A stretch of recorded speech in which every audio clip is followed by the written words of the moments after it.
नमस्कार दोस्तों, आप सभी का हमारे चैनल में स्वागत है। आज के इस वीडियो में हम सुनेंगे कामिका एकादशी व्रत की कथा और इस व्रत का महत्व क्या है।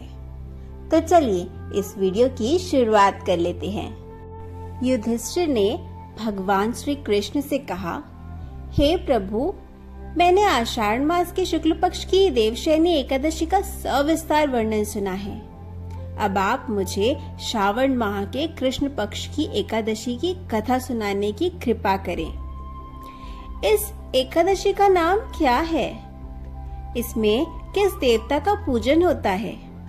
इसका उपवास करने से मनुष्य को किस फल की प्राप्ति होती है? भगवान श्री कृष्ण ने कहा, हे युधिष्ठिर, इस श्रावण माह की पवित्र एकादशी का नाम कामिका एकादशी है। मैं इसकी कथा सुनाता हूँ, ध्यान पूर्वक श्रवण करो। एक बार इस एकादशी की पावन कथा को ब्रह्मा जी ने लोकहित के लिए नारद जी से कहा था।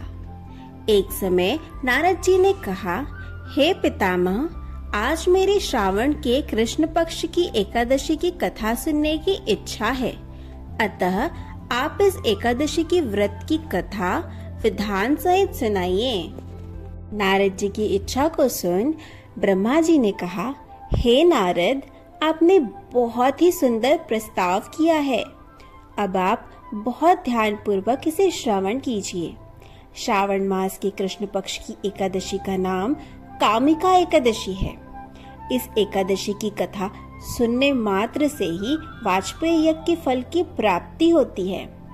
कामिका एकादशी के उपवास में शंख चक्र गदाधारी भगवान विष्णु का पूजन होता है। जो मनुष्य इस एकादशी को धूप, दीप, नैवेद्य आदि से भगवान विष्णु की पूजा करते हैं, उन्हें गंगा स्नान के फल से भी उत्तम फल की प्राप्ति होती है।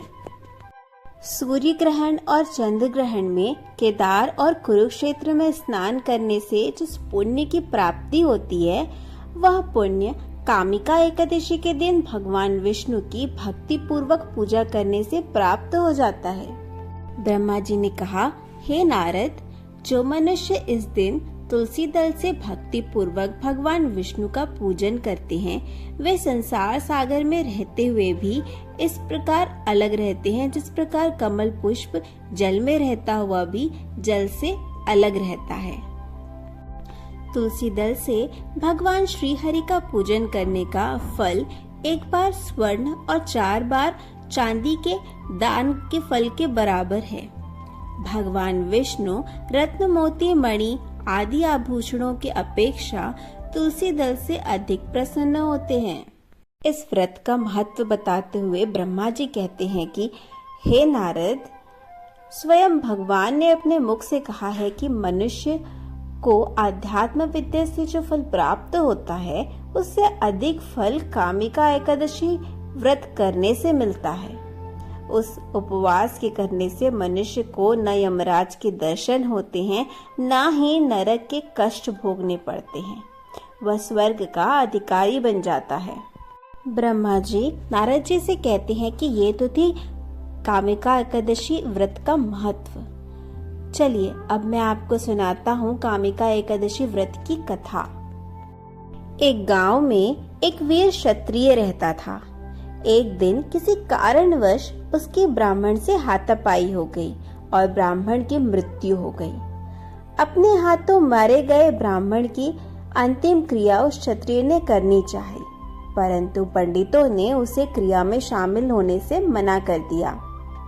ब्राह्मणों ने बताया कि तुम पर ब्रह्म हत्या का दोष है, पहले प्रायश्चित कर इस पाप से मुक्त हो, तब हम तुम्हारे घर भोजन करेंगे। इस पर क्षत्रिय ने पूछा कि इस पाप से मुक्त होने के क्या उपाय हैं? तब ब्राह्मणों ने बताया कि श्रावण मास के कृष्ण पक्ष की एकादशी को भक्ति भाव से भगवान श्रीधर का व्रत एवं पूजन कर ब्राह्मणों को भोजन करा के श्रद्धा के साथ आशीर्वाद प्राप्त करने से इस पाप से मुक्ति मिलेगी। पंडितों के बताए हुए तरीके पर व्रत करने वाली रात में भगवान श्रीधर ने क्षत्रिय को दर्शन देकर कहा कि तुम्हें ब्रह्म हत्या के पाप से मुक्ति मिल गई है। इस व्रत के करने से ब्रह्म हत्या आदि के सभी पाप नष्ट हो जाते हैं। इस कामिका एकादशी के महात्म्य के श्रवण एवं पाठन से मनुष्य स्वर्ग लोक को प्राप्त होते हैं। जय श्री हरि। तो दोस्तों, ये थी कामिका एकादशी व्रत की कथा और इस व्रत को करने का महत्व। तो दोस्तों, इस वीडियो में बस इतना ही। हम फिर से बहुत जल्द मिलेंगे नई कहानियों और नए रहस्यों के साथ में। तब तक के लिए हंसते रहिए, मुस्कुराते रहिए। अगर आप हमारे चैनल पर पहली बार आए हैं तो प्लीज इस चैनल को सब्सक्राइब कर लीजिए और इस वीडियो को अपने फ्रेंड्स एंड फैमिली के साथ जरूर शेयर करिएगा। Thank you for watching.